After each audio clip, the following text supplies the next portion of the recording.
سنريهم آياتنا في الآفاق وفي أنفسهم.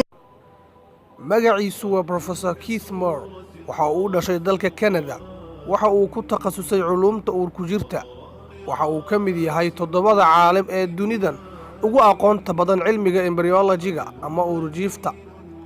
Keith waxa uu ku guuleystay abaalmarino aad u fara badan gaar ahaan North America, Canada iyo Mareykanka. waxa uu madax ka soo noqday hay'ado badan oo maareeya culuumta biology-ga ee dunidan. waxa uu qoray buugga kaliya ee dunida lagu kalsoonida badan yahay dhanka uurjiifta ee la yiraahdo The Developing Human. Keith Moore ayaa markii uu buuggiisa kaga hadlayay xaaladaha iyo marxaladaha uurjiifta ku sheegay in aan horay wax looga ogeyn marxaladaha iyo xaaladaha uu maro uurjiifka balse dooda uu la galay culimo muslimiina gaar ahaan madaxii hay'adda cartanka ama icjaaska cilmiga ah ee Qur'aanka Dr. Sheikh Sandani ayay Qur'aanka ka tuseen in horay uu Qur'aanku kaga hadlay marxaladahaas. markaas ayuu si cad ugu qancay Professor Keith Moore. Keith Moore ayaa ku qasbanaaday in uu bedelo hordhaca buuggiisa maadaama uu horay u sheegay in aan horay wax looga ogeyn uurjiifta. Keith Moore ayaa yiri waxa la igu casuumay shir looga hadlayay cartanka ama icjaaska Qur'aanka Kariimka ku jira. aayado badan ayaa laga aqriyay goobta balse waxa aniga si gaar ah ii soo jiidatay aayad ka hadlaysa uurjiifta.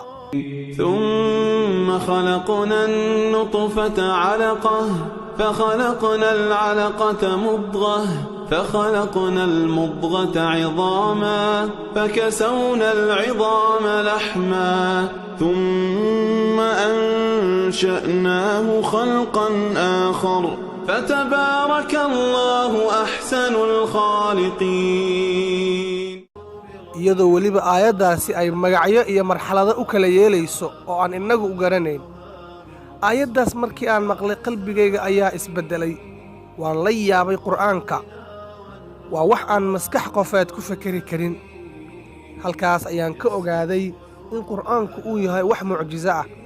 Keith Moore oo warkiisa sii wata ayaa yiri xilligaasi ma jirin microscope ama lab wax lagu daalacdo.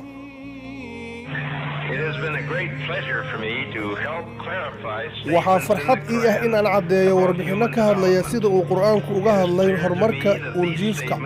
waxaa ii caddaaday in Qur'aanku uu Maxamed uga yimid xagga sare maxaa yeelay culuumtani waxaa la ogaaday qarniyadii ugu dambeeyey.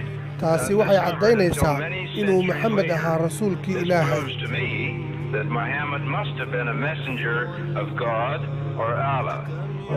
Maxamed ma ahayn qof tafaasiisha yaqaana maxaa yeelay wuxuu ahaa qof aan waxna qorin waxna akhrin.